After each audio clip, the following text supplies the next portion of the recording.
Welcome to NucleCast, the official podcast of the ANWA Deterrence Center.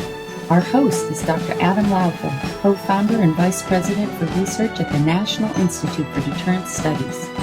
The ANWA Deterrence Center is a 501c3 organization ensuring a broader understanding of the nation's strategic nuclear deterrence and its ongoing modernization. Thank you for listening and welcome to the show. The views of the host and the guests are their own. Welcome back to another great episode in NucleCast. Of course, I'm your host, Adam Lowther, and today we've got, in a long line of great guests, we've got another one, of course, that's what we do. And I'm talking about Gibum Kim, who is a researcher at the Korean Institute for Defense Analyses, which is sort of South Korea's big strategic think tank. And they do a lot of great work. They've got a lot of great folks there. So go, if you're interested in, Korean strategic issues, go to KIDA's website, read some of Gibum's work, there's a lot of other great folks doing some good work. So go there, and Gibum, welcome to NucleCast. It's your first time to be here, so welcome. Thank you, Adam. Thank you for having me in your great NucleCast. It's my honor to be one of your guests here in your podcast. Excited to be talking with you about issues related to South Korea. So South Korea had an election about a month or so ago. You and I were at a war game, and the election took place during that. That was an interesting time. And things have changed because, like the United States, South Korea, presidents matter. And the party in power, it changes, policy quite dramatically, which is sort of a standard feature of the United States. And it's similar in South Korea.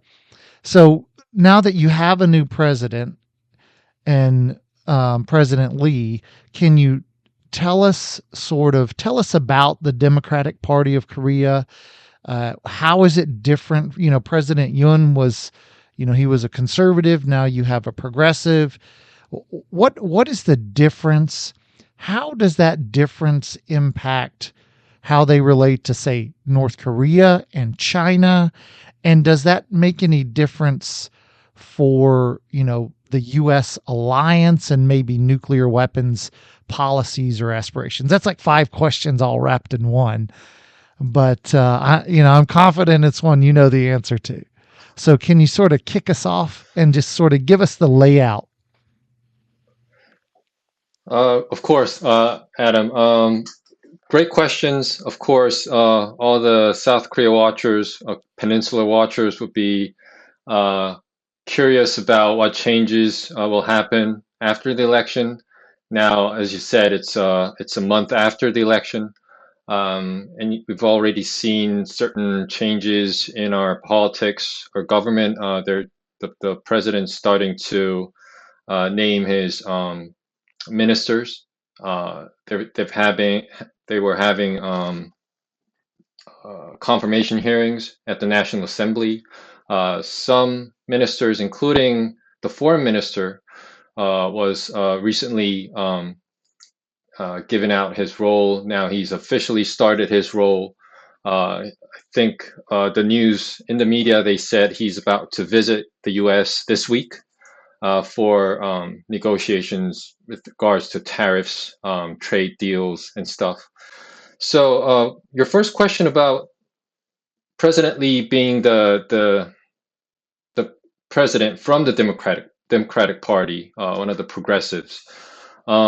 Will there be dramatic changes? To be honest, there will be more continuity than changes when you're talking about foreign policy and security, national defense issues. Although there will be changes in the priorities, I would say, and definitely some changes to inter-Korean relationships. When you talk about priorities, I'm saying this from the viewpoint that if you're a conservative government, a conservative party, a president from the conservative party, when it comes to inter-Korean relations, you tend to focus more on North Korea being the first to give up nuclear weapons, the first to give up on provocations, the first to offer a good hand towards South Korea. And then you start talking, doing dialogues, and then you start to maybe perhaps think about lifting some sanctions in exchange together in close consultation with the United States and other our allies and partners. But now if you're talking about the Democratic Party and the wider progressive movement, inter-Korean relations starts with South Korea taking the initiative and being the party to start offering a more friendlier hand towards North Korea. For example, the government would now they're talking about reinstating the 919 military agreement, which is focused on reducing tensions on the border areas. So that's the reason why the government is now trying to ban South Korean NGOs from sending these balloons towards North Korea with all these sort of flyers with inside the balloons. And you would also think about trying to pull the North Koreans back to the negotiating table. And that's where the changes influence other foreign relations, for instance, with China and with Russia. So this just naturally goes to your question about what changes will be there in terms of China. Now, China obviously has a certain level, a degree of influence on North Korea, and that's what we all think they have, the influence they have, what we expect them to have. But the progressives have a more higher level of expectation. So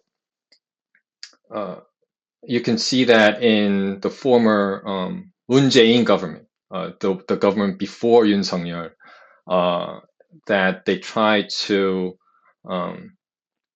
say to China that China needs to sort of persuade North Korea to be more forthcoming in sort of these dialogues for denuclearization, for more peaceful Korean Peninsula, to scale back provocations, missile tests, all those kind of stuff. So now that Lee Jae-myung's government is now, they've taken power, the progressives are in charge. They would likely try to restore South Korea-China relations in order to influence North Korea so that they can come back to the negotiation table and to sort of help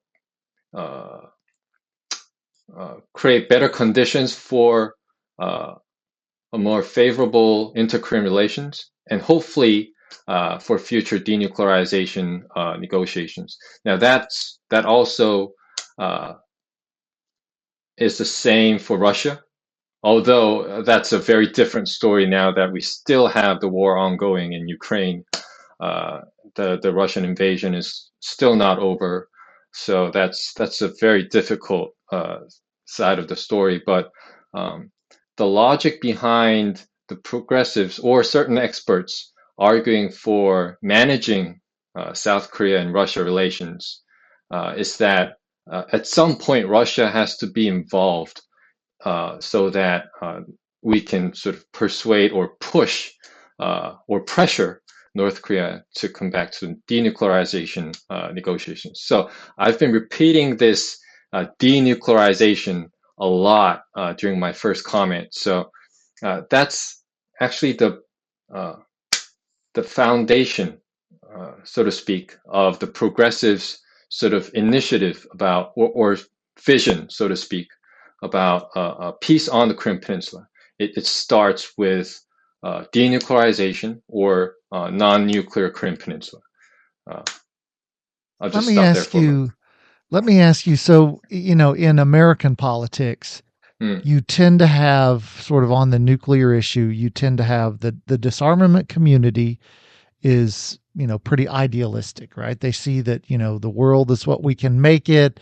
We can rid the world of conflict and, with the right values and the right institutions and all of that, we can sort of build this idealistic world that nobody has nuclear weapons, etc. We would call it, a philosophy of idealism. And then we have sort of the realists who say, hey, listen, people are fundamentally bad and wicked, and nuclear weapons are but one of the many constraints. They constrain nations as opposed to, firearms constrain individuals because, the threat is such that, it's a threat that you don't want to bear. Getting shot, for example, or getting, attacked with nuclear weapons. And because people are fundamentally wicked and evil, therefore, these weapons are, good and required because they constrain behavior. And we're never going to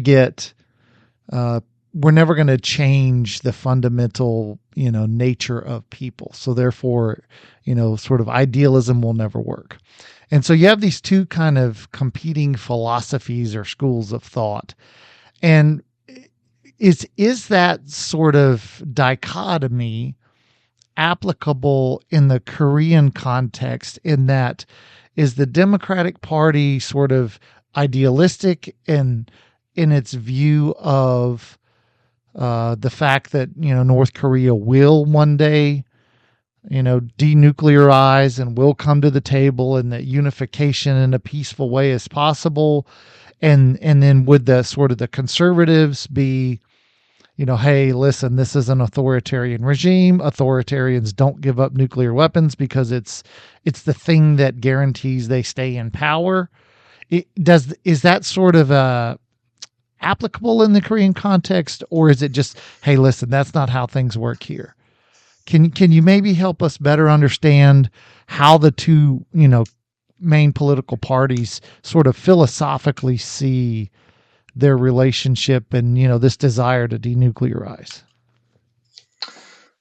that's a very good question, Adam.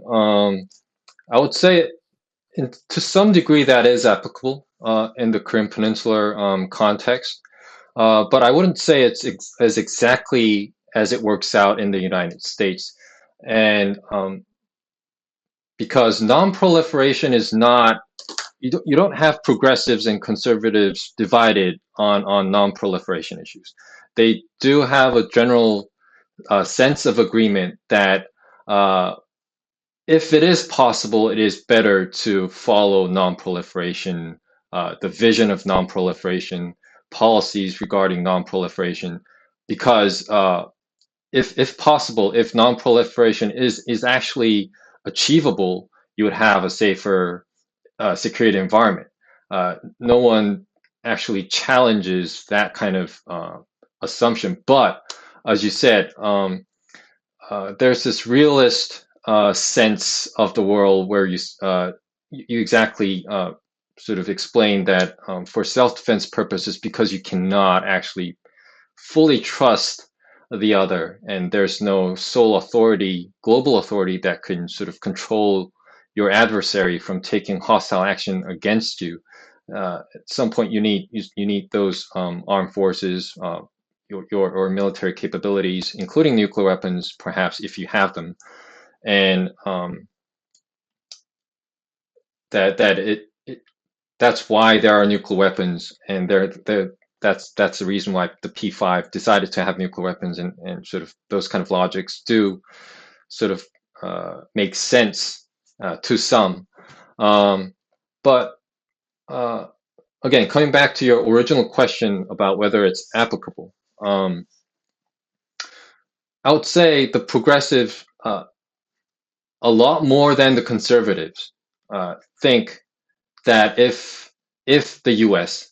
and South Korea and all other neighboring countries could sort of provide North Korea with a more safer environment, if North Korea feels safe, if the Kim Jong-un regime feels that there's no danger of a regime change or sort of threat to its regime survival, the country's survival, then one day, as you said, they might be able to be persuaded to give up their nuclear weapons, be a normal country, and sort of be included within the international society as a normal state.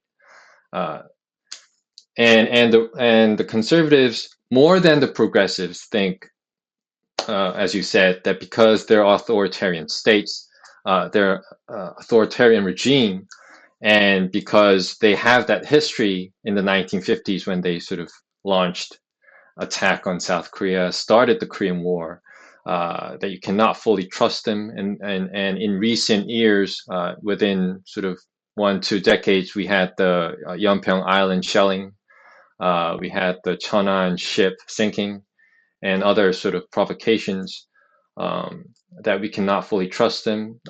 And even if we provide them with a safer environment, they will not give up their nuclear weapons. So there are those competing camps of thought. So you can say these part of the Progressive Party that they are ideal about North Korean intentions, their thoughts about nuclear weapons. Conservatives more realist, but it doesn't mean that both parties fundamentally differ. That they're different, fundamentally different about non-proliferation. So it's sort of Sure. complicated, a bit different, but as you said, there are those idealists, realists on both sides. But just to put it simple, more on the progressive party think that since we're the better states, we're stronger, we're more prosperous, that we have that opportunity to, give North Korea a hand so that they can take the chance to denuclearize. But again, the Conservative Party is not that into that kind of perspective. Yeah. Well, no, okay. So it's that time of the show where we have to take a quick break. So we'll do that. And when we come back, I've got a question for you. So we haven't quite yet talked about how the new administration may or may not change sort of the U.S. South Korea agreement. So let's talk about that when we come back. And you're listening to NucleCast, and we'll be right back. This episode of NucleCast is brought to you by the ANWA Deterrence Center, whose mission is to educate Americans about the nuclear enterprise and strategic deterrence.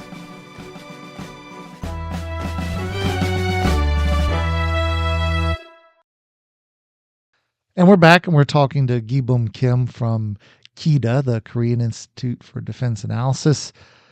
And I posed a question right before the break. So tell us about, the future of the U.S.-South Korean alliance.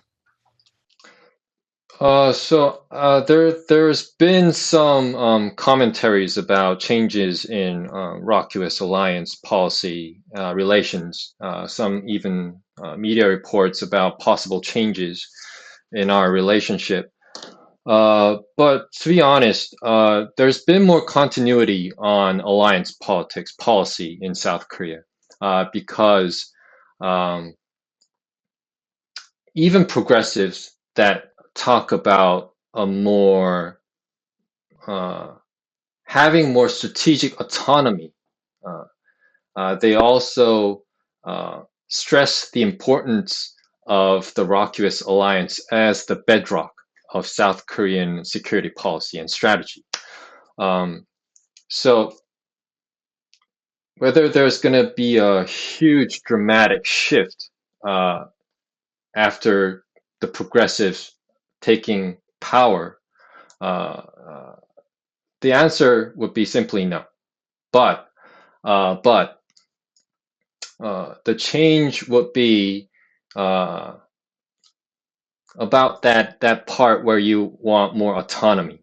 The word Yeah. autonomy is quite tricky, and it sounds different in English and in Korean when you translate between them.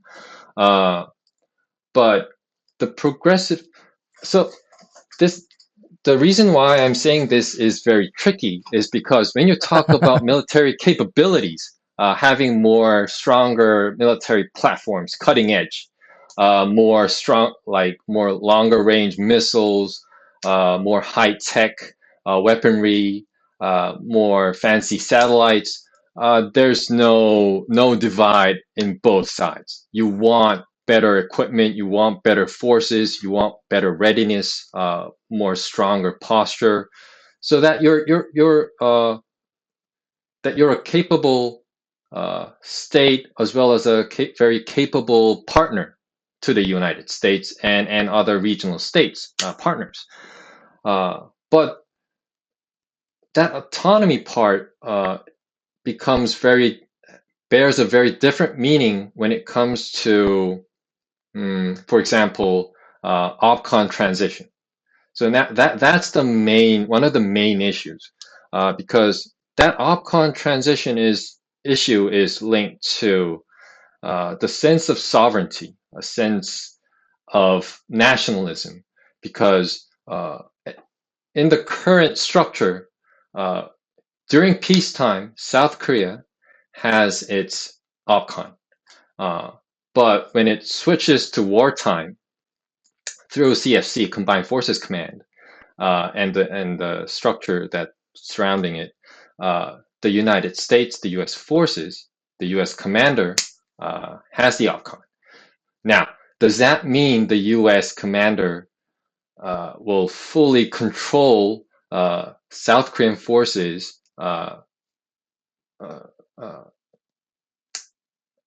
how he likes to control it? No, Sure. it doesn't mean that. It means that the commander will take orders from both the Korean president and the U.S. president. The two presidents will agree on certain things, and then the orders will be issued.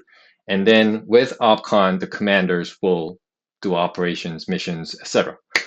But this makes sense when you talk to experts like you or me or other, including other friends, colleagues. But if you talk to the general public about OPCON, they don't really understand how it works. So OPCON transition, when you say you don't have wartime OPCON, that means you know the 1945 liberation after the Second World War, the restoration after the Korean War. All of those things are not complete. So in order to be a complete national sovereign state, you need wartime Yeah. OPCON. So that's Yeah. the autonomy part. This has been a big issue. I was doing some reading here recently on this issue, and we've made the U.S. has made the promise that we will return operational control to the ROK Army during time of war, but then through various reasons it's been delayed, and there's the question, just like in Europe, the U.S. tends to take the leadership role in NATO and leads NATO. And then the question is, will the U.S. allow its forces to operate under the control of a ROK commander during a time of conflict? And we don't quite know the answer to that because it hasn't really happened yet. And so it's both sensitive for South Koreans who are like, hey, we want to, it's going to be a fight, and it's going to be Seoul that's getting shelled and by the by the North or the Chinese or whomever, and we want to be able to wage war, and it's also sort of a big brother little brother question of are we equals or not, and so it's an understandable desire for the ROK to want to have that operational control, and I imagine it's gonna work itself out, and because we've had quite a 70 years of collaboration and working together. So it'll probably work itself out, but it's certainly understood. I don't know how many Americans pay that much attention to this issue and understand the sensitivities, particularly in the Korean public. But I certainly understand, that's one of those little areas that there's just that, it's just, it's like in an oyster, it's that grain of sand that's the irritant. Mm. Exactly. That's part of the sentiment that South Koreans have. You know, in general, if you ask the polls, a huge majority would always support OPCON transition. And as you said, this is not like only a recent issue. It's been ongoing for quite a long time. And both governments, we've had agreements about conditional transition, conditions-based OPCON transition plan. And we've had, we've been testing whether South Korea actually are getting better, are getting ready to have OPCON back.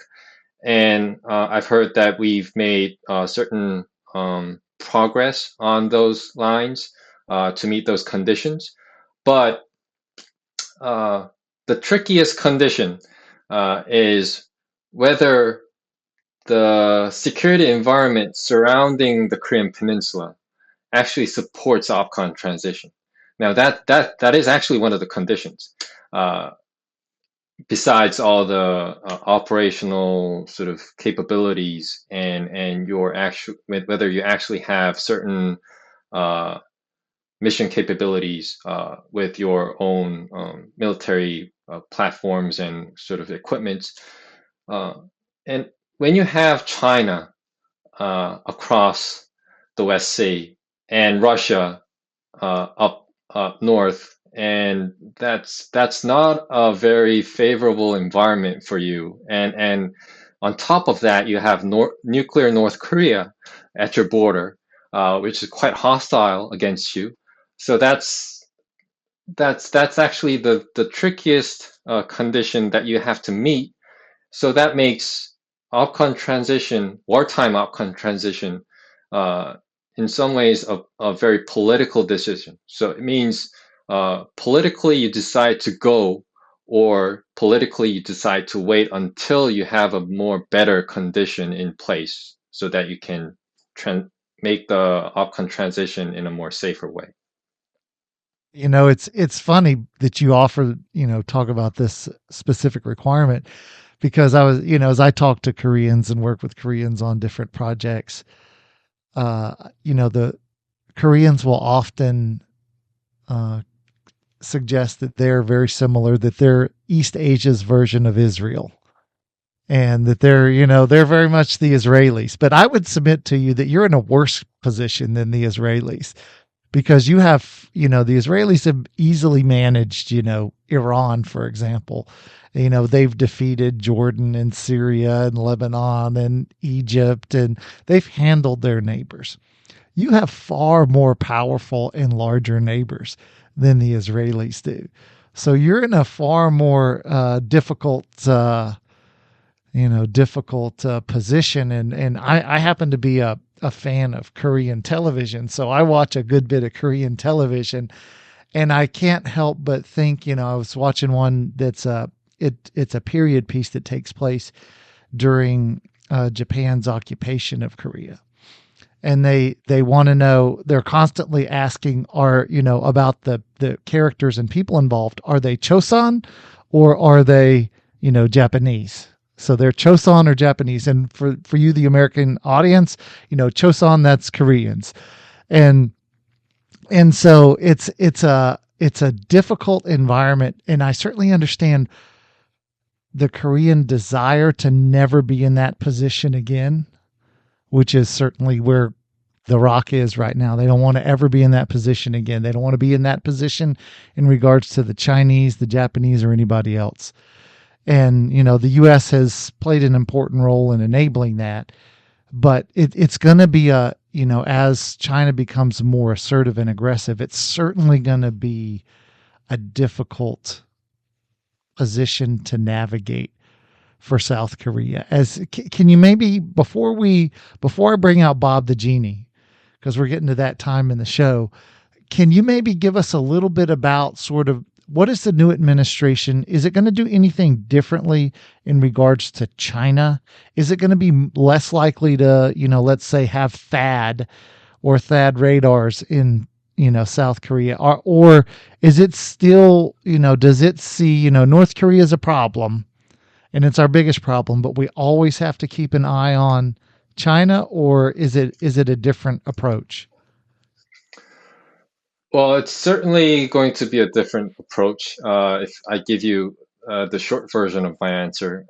Since China is not the China that the former Nomuyan administration or the Moon Jae-in administration has faced during their time. So Nomuyan administration was the progressive government back in early 2000s. President Moon Jae-in, former President Moon Jae-in's time was during the Fire and Fury phase, but that was a time when U.S.-China competition was already getting more intense. China showing more coercive or aggressive foreign policy attitudes, obviously in South China Sea, East China Sea, along the Taiwan Strait. But now it's a more intense security environment when you think about China. There were recent news reports about China installing certain structures in the West Sea along the middle line where we share with China. It's not becoming a very hot issue yet, but it's certainly grabbing a lot of attention from experts here in South Korea. China has obviously said that it's not, they don't have any those kind of intentions with regards to these installments. They don't have any ill intentions, but we've seen things happen in South China Sea.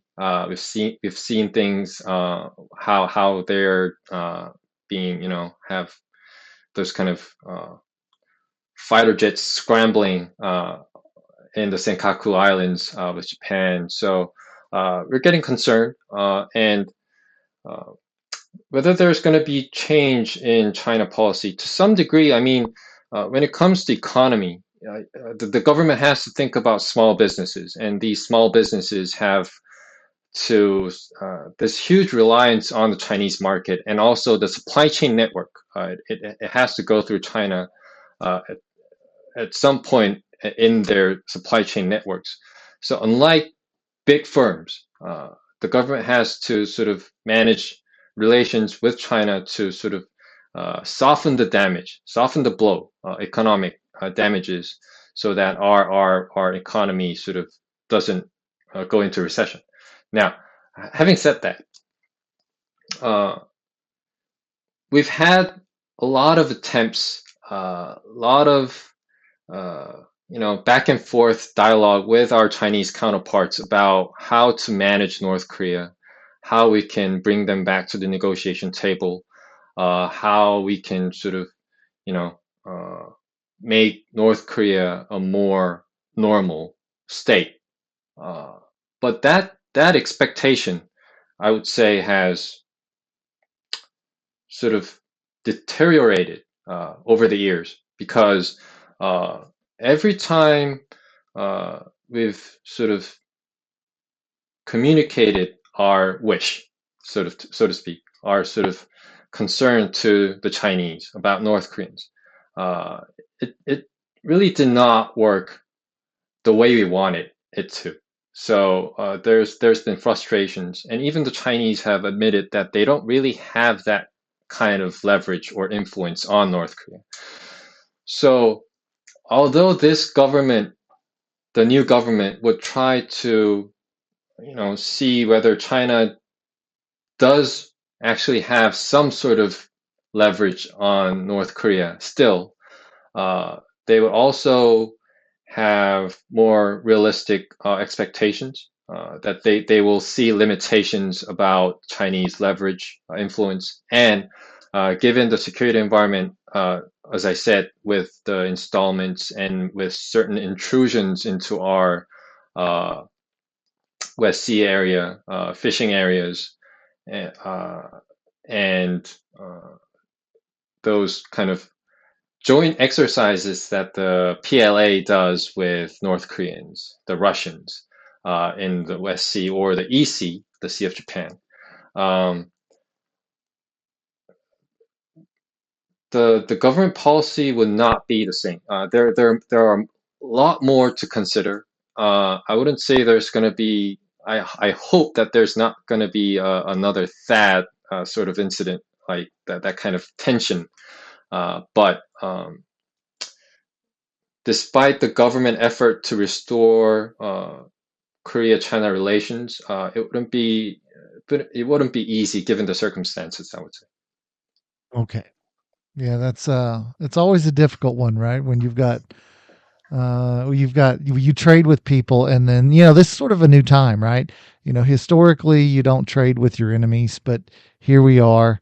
Both the US and China trade quite a bit. Korea trades with China, and so we'll see how that works out. Now, it is that time of the show where I like to bring out Bob the Genie. So as I rub my magic lamp, Bob the Genie pops out and he grants all guests 3 wishes.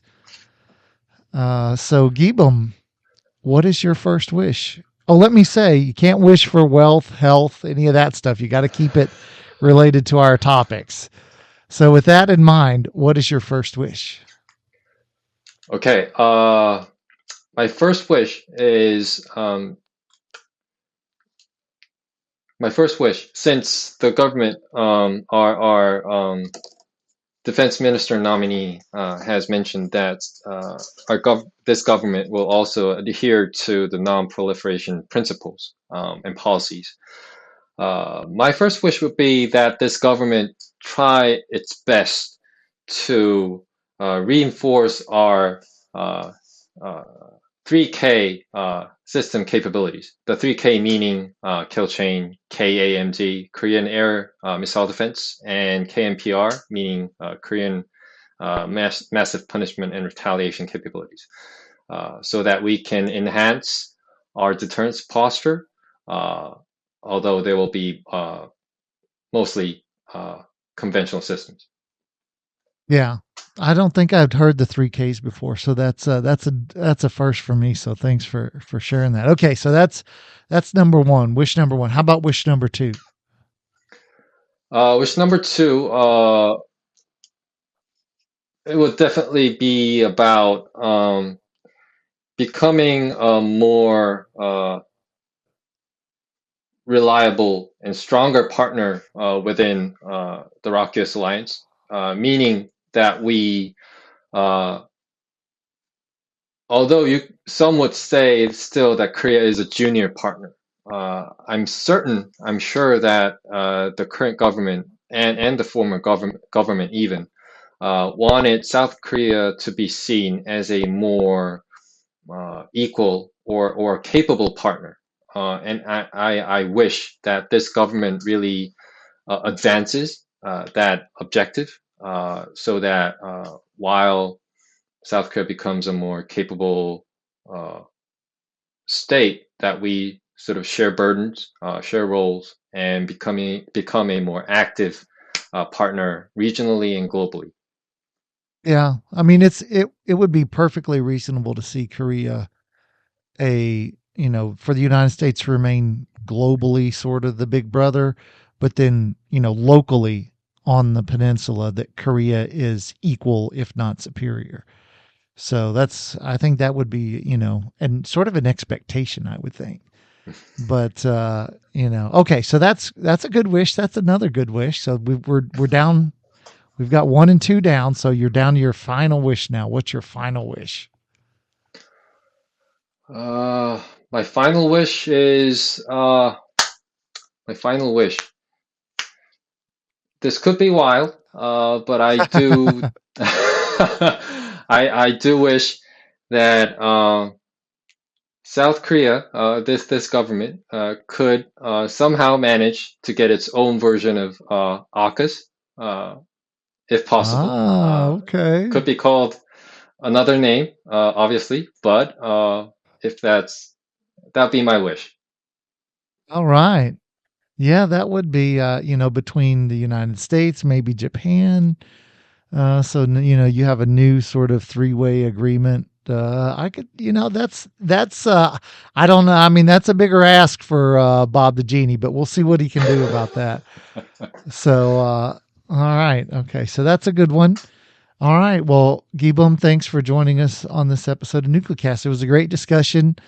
We haven't really talked with anybody yet about, what's going on in Korea these days. So thanks for joining us. Thank you for having me, Adam. It was great pleasure to have this conversation with you. And thanks to you, the listeners, and we'll see you next time. So that was a good interview. Gibum, I think, is one of the sort of the brighter, shining analysts in Korea that I've run across, younger guy. And it was great to talk to him. I enjoyed it very much. Hopefully you enjoyed it as well. This has been a production of the ANWA Deterrence Center, a 501c3 that seeks to educate key decision makers, stakeholders, and the public to ensure a broader understanding of the nation's strategic nuclear deterrent. Our executive producer is Kimberly Charrington, and this episode has been engineered and mixed by David Krumthal. Help us grow our followers by sharing it and follow the show on LinkedIn, Facebook, and Twitter at NucleCast.